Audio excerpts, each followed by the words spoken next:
Life Stories Live.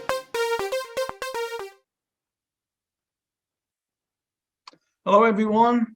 Thank you for joining us again for another life story coming to you from Life Stories Worldwide.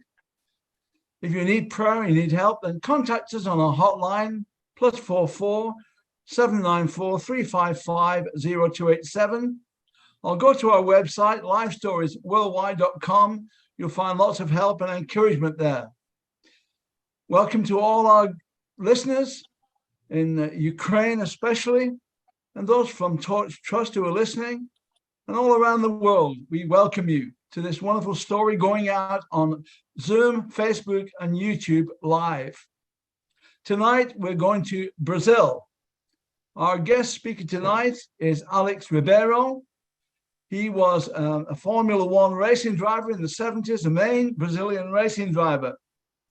And out of his workshop, people like trying to find out Nelson Piquet and Roberto Moreno, their talents came from that workshop in Brasilia. But off the track, Alex has done many things.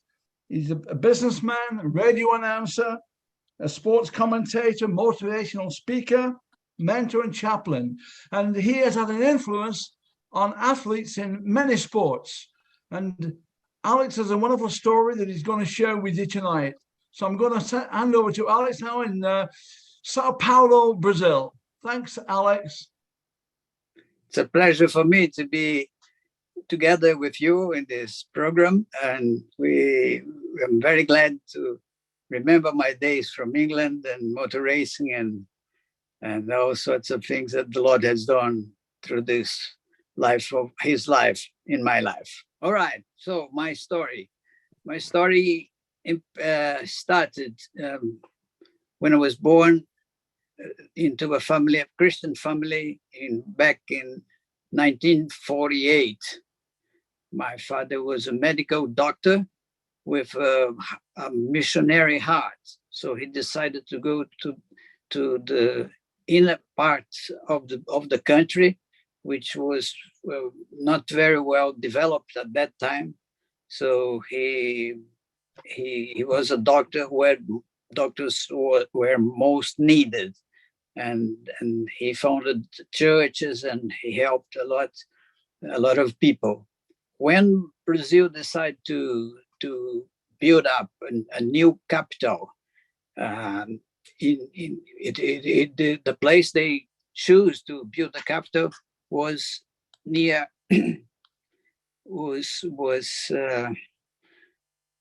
how can I say, near where we were living. So my father decided to move to Brazil, and he was the first doctor to come to Brasilia. And when we arrived there was nothing. We see just that city grow up from nothing to a town.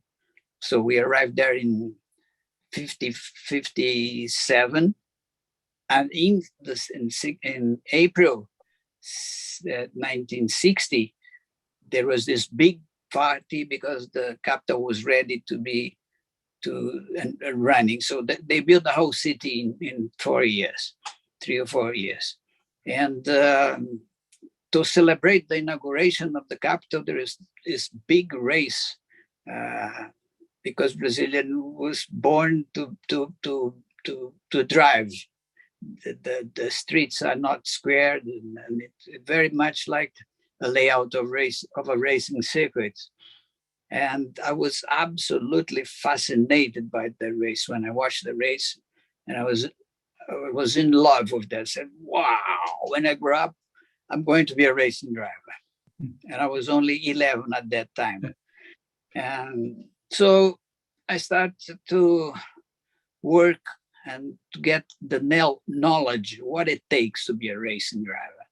And I took it so serious that my Bible was the popular mechanics, the auto sport, and I used to read it, and I used to read everything and to go to workshops and ask thousands of questions to mechanics until they get fed up with me. They said, "Get out of here, boy. go away. We have much more things to do than answer your questions." But as I grew up in knowledge, 7 years later, because in Brazil, at that time you couldn't race before you were 18 and have your regular driver's license. So I had to wait for 7 years to put my hands in a car, in a wheel to drive. But I've been practicing without having the driver's license. And but when I was in January 1967, I went to the car show in São Paulo, and I speak to many people there, and I make contacts, and I really knew what it takes to be a racing driver. And the knowledge told me that my dream was an impossible dream, because motor racing is very expensive. You need a car to start with. I didn't have a car. And if I had a car at that time, I didn't have money to put petrol in it. So logically, there is no way to be a racing driver. But knowing God, I proposed a covenant to God. And I told God, if you turn my dream into reality, I promised you there will be a proclaimer of the gospel for the rest of my life. Wherever you send me, I will go. And God answered my prayers very, very quickly and efficiently. In 3 months, he organized a series of factors that allowed myself and 3 other guys, pals. We were racing funds since when we were younger, and we used to race slot cars together. And the 4 of us, we decided to put up a working shop so we could tune up the cars and be very fast on the streets of which would look like a racing track, the streets of Brasilia. So we used to practice illegal racing at night. and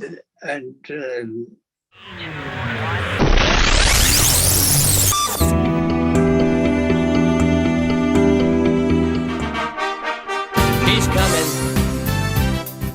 Jesus is coming. I can't wait to hear the trumpet call. He's coming.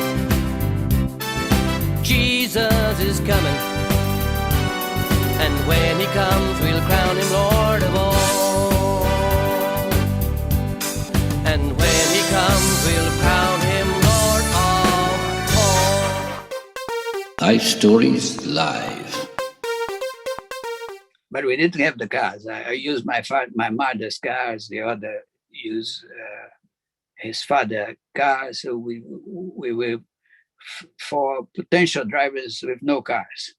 And budget zero. With zero budget, we start this workshop in the backyard of the house of the mother of Stika, one of them, one of the 4. And Eladio's father own a workshop which we didn't work, was out of business, and so he lent us the tools, and we start doing servicing cars of our friends, the friends of our fathers, our prof teachers at the university, and but we want a car, so I prayed for a car. And the Lord answered my prayer in the most bizarre way. My father had a big crash with his Volkswagen Beetle and was in hospital. The first week, we didn't know if he was survive or not. But eventually, when he was able to talk, I went there and asked him for the wreckage of the VW Beetle. And he was unsure, what you're going to do with that? I said, well, I'll try to fix it. But the insurance company said it was a total loss. There was no way to rebuild that. So I ended up with the records of the VW, together with my three pals. We stripped the bodywork off. We managed to fix the chassis, and one day we went we just have a chassis with a seat belt, not to be throwing out of it, and we went to test it, and it was very quick. So we figured out that if we put inside that chassis just a sufficient things to go through the technical scrutineering, we would be very fast. Not because we have a lot of power, but it will be the lightest car in the race. So we built it out of the wreckage. When they throw the parts in the junkyard of the workshops, replaced by new ones with junk parts, we put it together, and we built the most strange thing on top of it to have no project, and we went to race in 4 weeks. So this was the final result. So this was the car we built, and they call it the ugly duckling, because when we appeared on a race circuit with that thing, the crowd went berserk. they laughed a lot. And the races, there was no practice. The places on the grid was defined by draw. And when my number on the grid was the last, 30th in the grid. And I remember the verse of the Bible that says the late ones will be the first. I said, wow, let's go in. I think it's going to happen here. I was hopeful, but the car was a joke. After 6 hours of racing, it was 500 kilometers, but on the streets, the high average speed was not very high.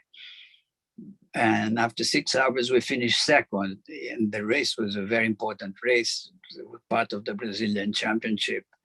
And we got all the media, TV, radio, and we went from 0 to 100 miles in 1 weekend. So we turned up to be a business, and our workshop was a meeting point for the guys who had blood in their veins, and we grew up from that to be a respectable speed race, speed shop, and from there that backyard workshop produced three Brazilian drivers to Formula One: myself, Moreno, and Piquet, the 3 times world champion. So God is good. When He blesses it, He do it in style. But one thing that made the big difference was the fact that God, although all of this, it was a miracle. It couldn't be. It's inconceivable, normally speaking, that the 4 young guys, I was the oldest with 18, the youngest was Elijah with 16, and to build and to go such far away, humanly speaking, the whole operation was a miracle. And I was so grateful to God that I put a small sticker on the car: Jesus is the only hope. And I put it on a small windscreen. And it was very little, the sticker, just for God to look from above with his magnifier. And I would say, thanks God, thank you. I'm wonderfully thankful. I'm full of gratitude and praise in my heart for making my dream come true. And from there we evolved. When I grew up from the ugly duckling to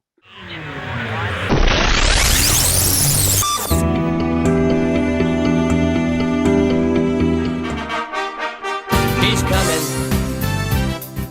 Jesus is coming. Formula Ford, when Formula Ford came to Brazil.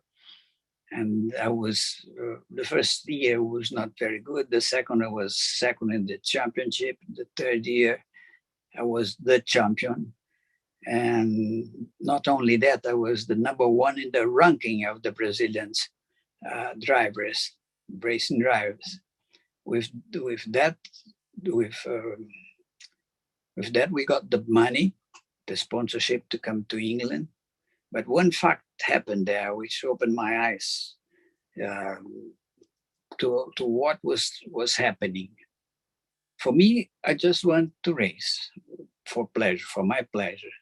But when I became champion, and the journalists of the main newspaper of the country came to me and asked, Alex, my chief wants me to interview you. Why Jesus Saves on your car? Why those youngsters that come with the Jesus Saves t-shirts and come to the racing? And why do they, when you get to the podium, they sing a song, Jesus saves, always saves, and people get silent to hear them? And why they put banners, why they give tracks on the speed on the grandstands?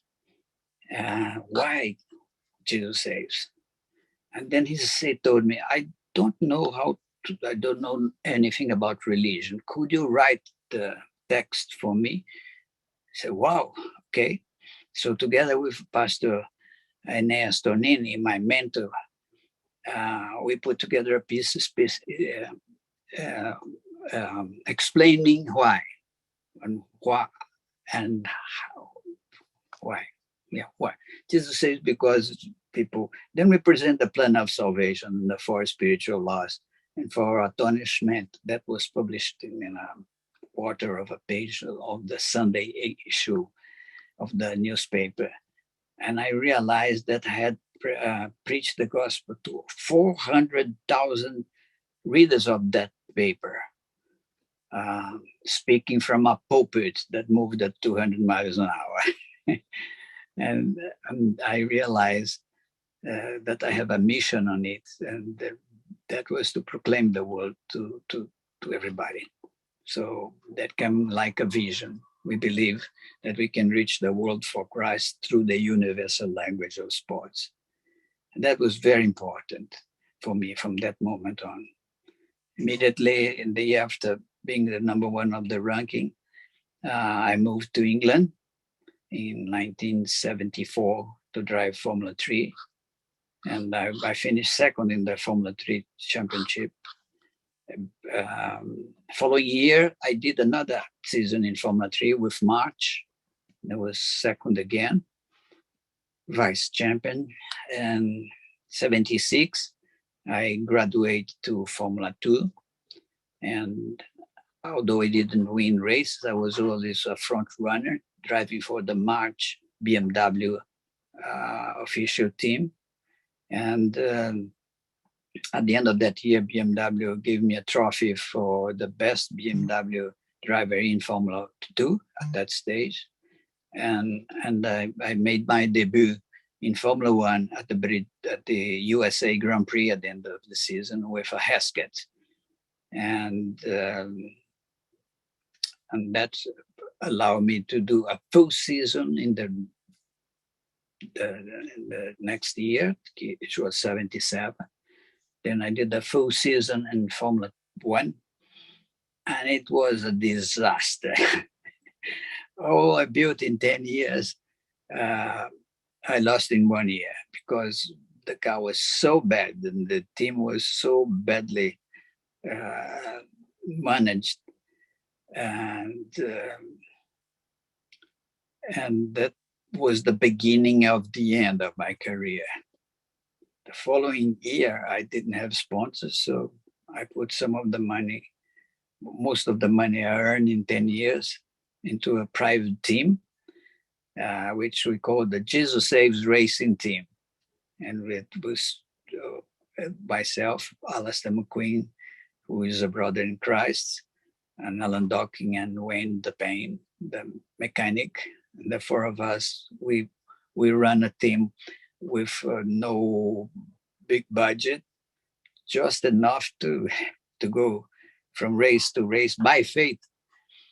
But my prayer group in England, we have a very strong backup from Reverend Colin G and his wife, which adopt myself and Barbara as their sons and mother spiritually. So we were discipled by them, and we grew up spiritually tremendously, and they fast and pray, and we won a race in Nürburgring, which was a typical race of David against Goliath. It was the race of my life. And after that, we had no more money, had to pack up and come back to Brazil. And I was very frustrated when I had to finish motor racing, got depressed, was mad about God because he allowed me to come down and be a pedestrian instead of a driver. And after some years of in the desert, he moved his in this articulate this situation. I became a farmer, entrepreneur. During my years of desert, I did all sorts of things until one day God brought me back and took me out of my bad mood and changed my life. Gave me another race to race, and I became a missionary, a full-time missionary of a mission called Atletas de Cristo. And with Atletas de Cristo was the best years of my life, where I was the right man at the right place for the job, for the task. And he blessed us so richly. So I started working with high-profile athletes in football, and I discipled some of them. They were picked up for the Brazilian national team, and they invite me to follow them and to give them spiritual help and psychological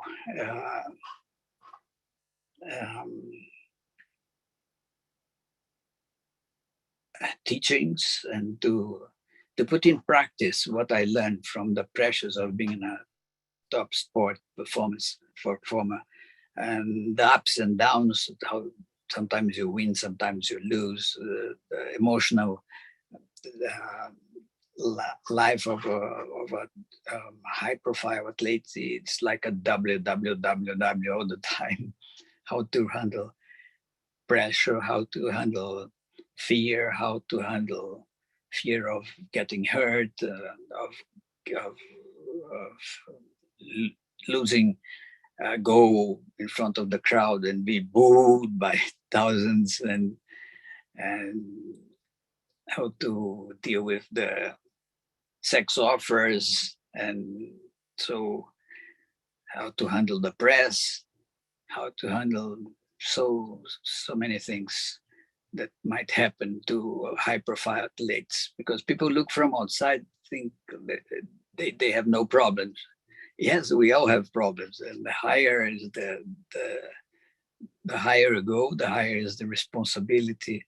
And I could help them a lot, and they invite me to go with them to their battlefields of a world championship, and I followed them for seven World Cups in football. I went to 5 Olympic Games. He's coming. Jesus is coming.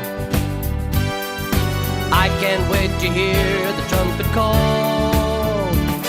He's coming. Jesus is coming. And when he comes, we'll crown him Lord of all. And when he comes, we'll crown him Lord of all. Life Stories.